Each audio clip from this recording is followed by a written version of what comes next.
এই যারা বলেন দোয়া কবুল হয় না, দেখেন নিজেদের সাথে মিলে কিনা। এই 5টা শর্ত যদি পাওয়া যায়, মুহূর্তেই আপনার দোয়া আরশে যে নক করবে।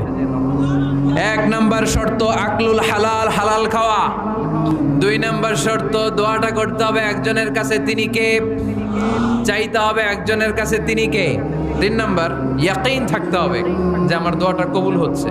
যখন দোয়া করবেন আপনার এই বিশ্বাস থাকতে হবে, আমার রব আমার ফরিয়াদ শুনছে, তিনি আমার কথা শুনতে পাচ্ছে, আমি চাওয়া মাত্রই তিনি সব দিয়ে দিতে পারে, এবং আমার রব আমাকে ফিরাবে না, তিনি দিবেনই। 4 নাম্বার শর্ত সালাতু আলা রাসূলিল্লাহ, আল্লাহর হাবিব সাল্লাল্লাহু আলাইহি ওয়াসাল্লামের উপর দুরূদ পড়া। কুল্লু দুআ মাহজুব মাওকুফুন বাইনাস সামাই ওয়াল আরদ, আমরা যা দোয়া করি সব আকাশ জমিনের মাঝখানে পেন্ডিং হয়ে থাকে।